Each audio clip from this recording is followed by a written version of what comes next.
Hello friends, welcome back to our channel ननद भाभी का पिटारा। तो आज के पिटारे की जो स्पेशल स्टोरी है वो मैं आपको सुनाती हूँ। सुनो, विकास से कहो कुछ दिन कहीं घूमने का बना ले। नई शादी है, बहू का भी तो मन होता होगा। रामनाथ जी पत्नी शांता से। अंदर बैठी नीतू को बड़ा अटपटा लगा, विकास भी तो यहीं है घर पर। तो पापा जी ने सीधा इनसे क्यों नहीं कहा? हो सकता है हनीमून की बात बेटे से करने में शर्मा रहे हों। नई नवेली नीतू अपनी बात पर खुद ही शर्मा गई। पर 2-4 महीने में ही उसे समझ आ गया था कि बाप बेटे के बीच अबोला पसरा हुआ है। क्यों और कब से पता नहीं। विकास से बात करनी चाहिए तो वो बात को टाल गया। मम्मी जी से पूछा तो वो आंसू पोंछती वहाँ से उठकर चली गई। पर नीतू को ये बात कचोटती रही। मायके गई तो अकेले में माँ से सारी बातें बताई तो उन्होंने प्यार से समझा दिया, देख तुझे कोई दुख हो तो ससुराल में तो बता, फालतू की किसी बात में अपनी टांग ना अड़ा। तुझे अभी वहाँ पहुँचे दिन ही कितने हुए हैं। अगर ज़्यादा हस्तक्षेप किया तो विकास जी नाराज़ भी हो सकते हैं। माँ की बात में दम तो था, पर नीतू के मन में फांस रह गई।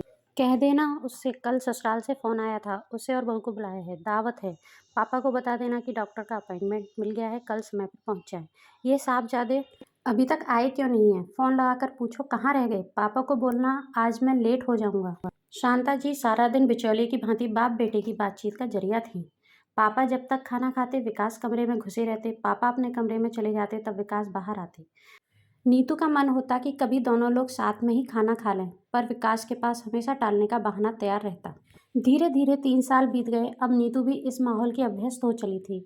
एक रात शांता जी सोई तो सुबह उठी ही नहीं। अचानक गिरी इस गाज से कोई भी बच न सका। विकास डिप्रेशन में रहने लगे और पापा जी ने तो जैसे चुप्पी ओढ़ ली। अब बात भी करें तो किससे? शांता जी ही तो उनकी बोलचाल का जरिया थी।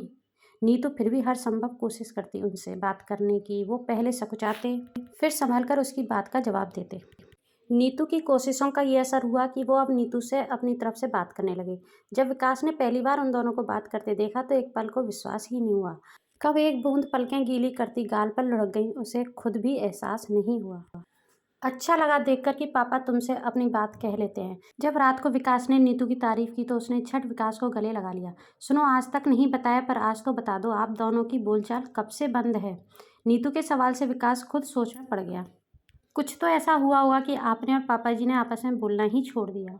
नीतू ने फिर विकास को कुरेदा। सच कहूँ यार, जब से होश संभाला यही तरीका देखता आया हूँ पापा के बोलने का। वो मुझसे कभी डायरेक्ट बोले ही नहीं। मुझे कुछ चाहिए होता तो मम्मी से कह देता, और पापा भी हर बात मम्मी को ही बताते। ना उन्होंने कभी मुझसे सीधा बात की और ना ही मैं कभी सीधा उनसे बोलने की हिम्मत कर सका। विकास के जवाब ने नीतू की उलझन और भी ज़्यादा बढ़ा दी। फ्रेंड्स, क्या नीतू को पता चल सका कि विकास और उसके फादर के बीच में ऐसा क्या हुआ था जिससे उनकी बोलचाल बंद थी? क्या वो उन दोनों के बीच में फिर से बोलचाल करा सकी? इन सभी बातों को जानने के लिए आप अगला भाग इसका ज़रूर सुनें। फ्रेंड्स, अगर आपको कहानी पसंद आ रही हो तो इसे लाइक शेयर ज़रूर करें। Thank you.